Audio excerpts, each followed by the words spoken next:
Okay, so this is a cardiovascular system, recorded lecture 1.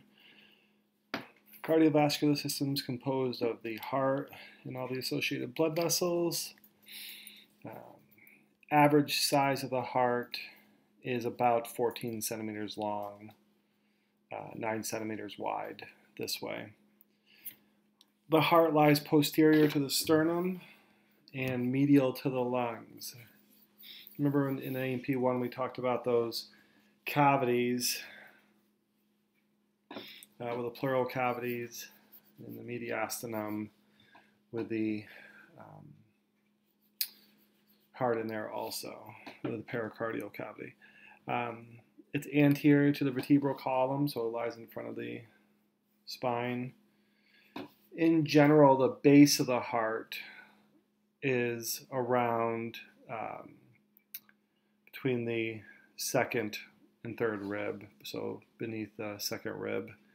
And the apex, which, although it's the apex, is at the bottom, it's inferior, and that lies around the fifth intercostal space and sits on top of the diaphragm.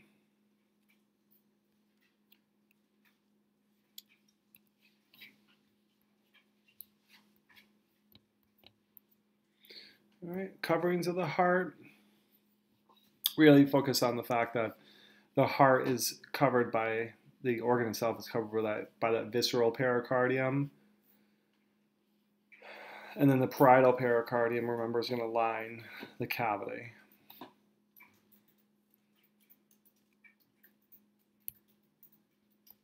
Wall of the heart, there's 3 layers to the heart. There's the endocardium, which is that inner lining. It's going to line the inside of the heart.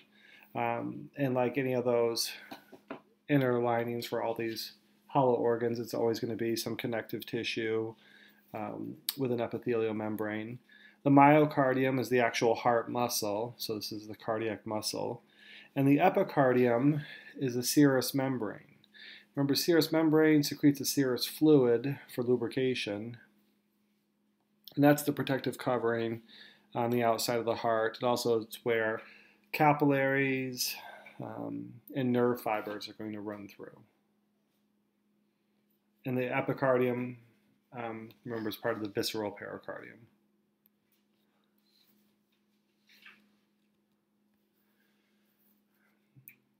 Okay, heart valves in chambers.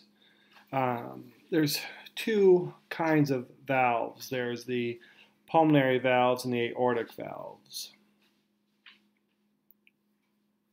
And those are, I should say, 2 kinds, the semilunar valves and the atrioventricular valves.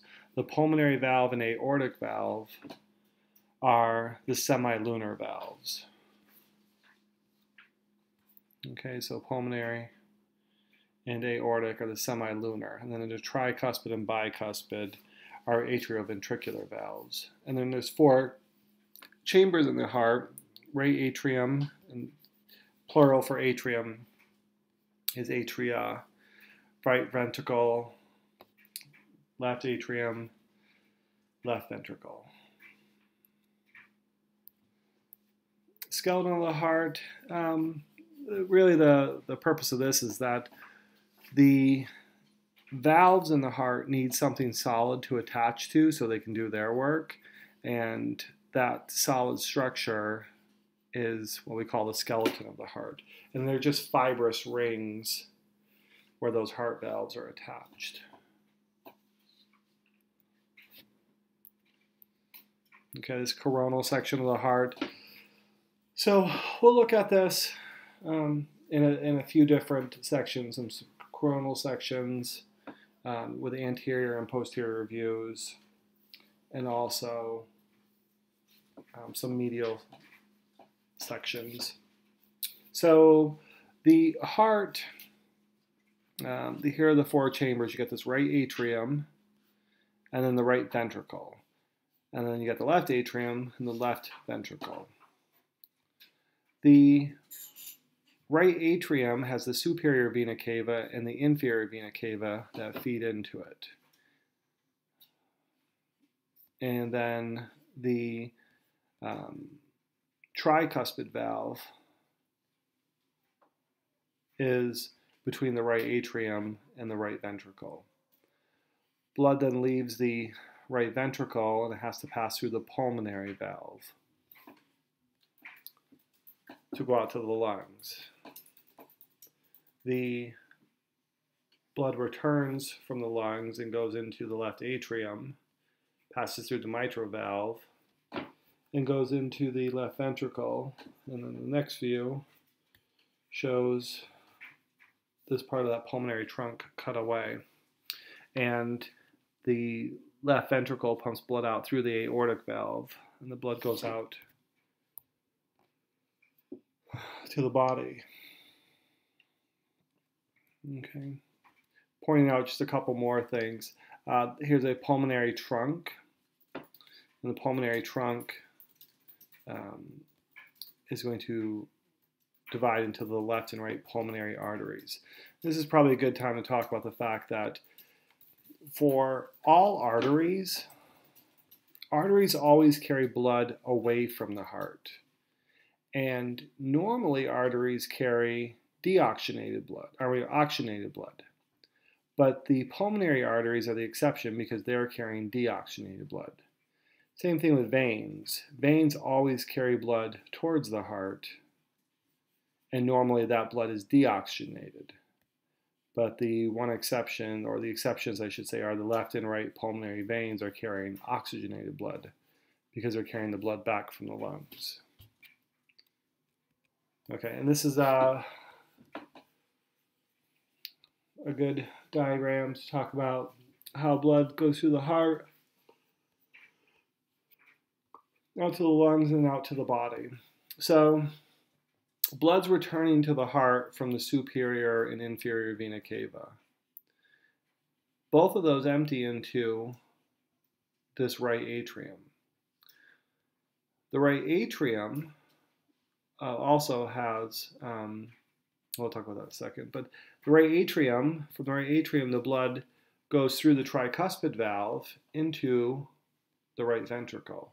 The right ventricle pumps the blood out through the pulmonary valve into the pulmonary trunk, which then divides it into the right and the left pulmonary arteries. Notice they're carrying deoxygenated blood, even though they're arteries. They go to the lungs, left and right lungs, and the blood returns to the heart through the right and left pulmonary veins and empties into the left atrium. Blood then goes down through the bicuspid valve. Bicuspid valve is also called the mitral valve, into the left ventricle. The left ventricle pumps the blood out through the aortic valve, which leads to the aorta. Blood goes out to the body.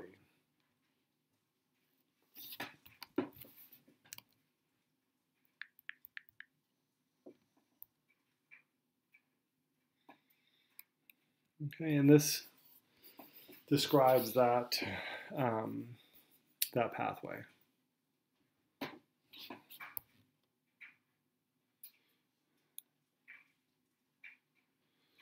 All right, just going back a little bit. The other thing I want to point out here is that the heart is a muscle and it needs blood also, and that blood returns after it's used up by the heart. That deoxygenated blood is returned to the right atrium through the coronary sinus, which is a small opening in the here in the heart, and that right atrium. Okay, blood supply to the heart. So this is how blood gets to the heart muscle. So in the aorta,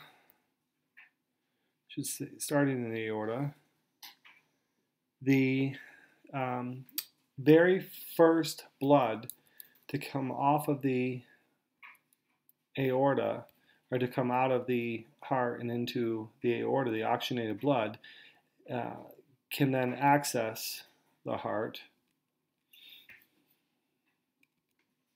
and the right and left coronary arteries. So the right and left coronary arteries are going to be openings that are in the aorta. The right coronary artery then leads to the posterior interventricular artery, which supplies the ventricular walls. It also supplies the marginal artery, which supplies the walls of the right atrium and the right ventricle. Left coronary artery supplies the circumflex artery, which goes around the heart, and the anterior interventricular artery. Anterior interventricular artery is going to supply the ventricular walls. Circumflex artery supplies the left atrium and the left ventricle. All of these empty into their respective cardiac veins, which empties into the coronary sinus, which then empties into the right atrium.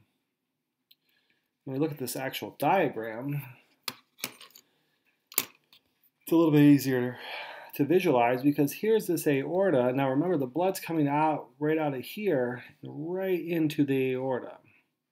And from the aorta, here's that right coronary artery that's going to be supplying blood. Now remember, that right coronary artery is going to supply the posterior interventricular artery and the marginal artery, which goes to the walls of that right atrium. Okay. And then you have the, well, maybe easier to see in this view. Yeah, it is. That left coronary artery is going to supply blood to the circumflex artery. The circumflex artery comes all the way around the heart. And notice, what does it meet up with on this other side? That posterior interventricular artery.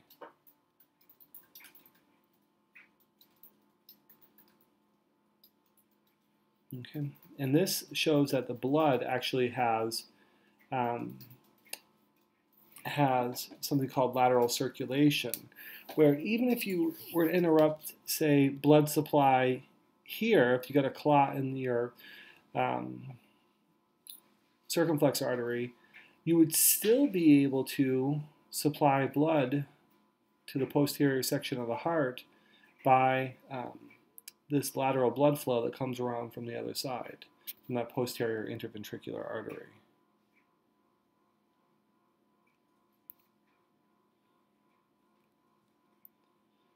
Okay, that's the same picture. Okay, heart actions. When the heart actually pumps blood, I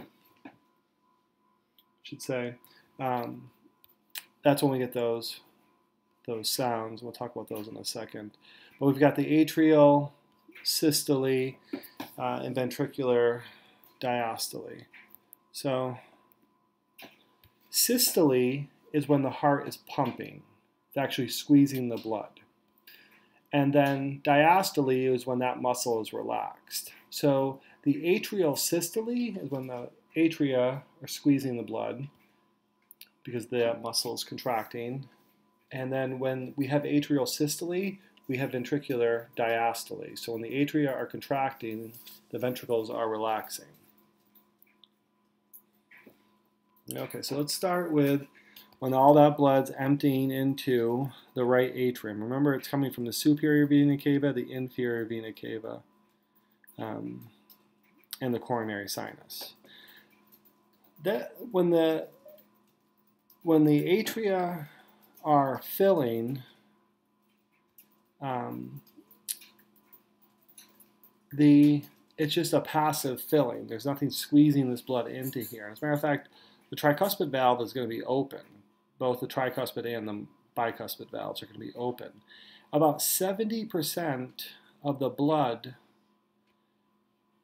that's filling the atria just passively flows into the ventricles.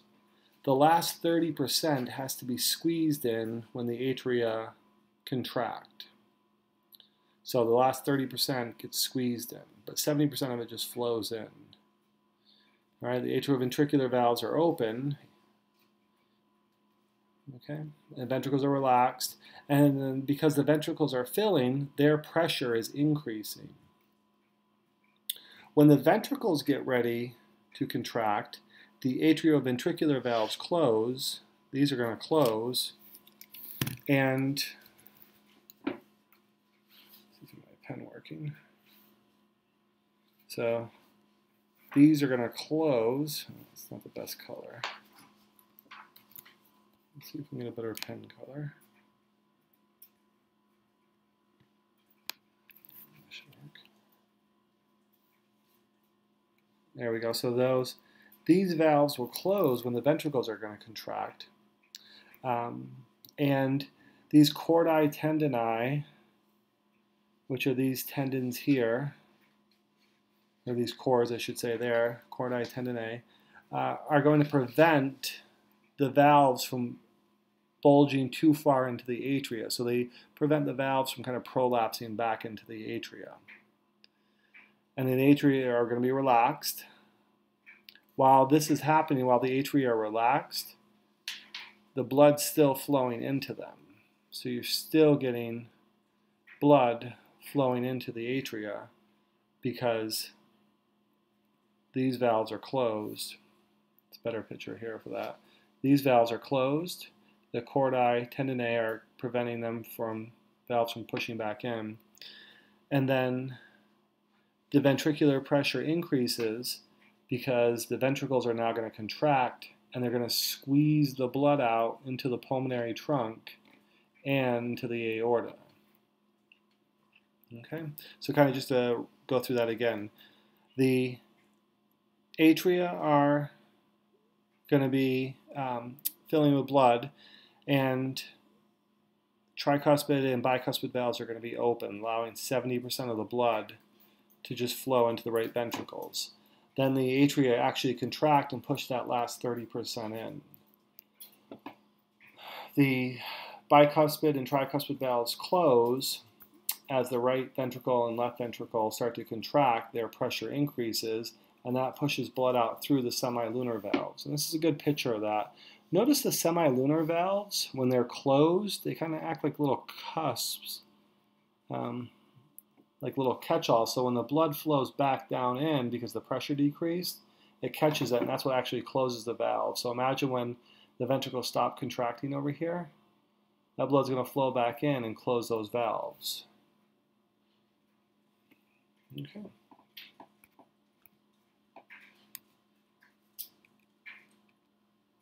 All right, heart sounds. So the heart sounds are often called or referred to as that the sounds are the lub and dup, lubbed up.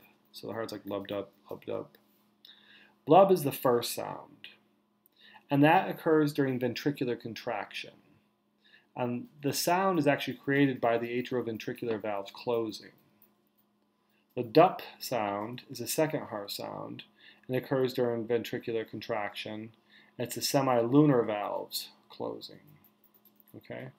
And then when you get a heart murmur, that's just an abnormal heart sound. It could be one of the valves is leaky, letting blood flow back through. So we'll stop there for this first part, pick up here in the second part.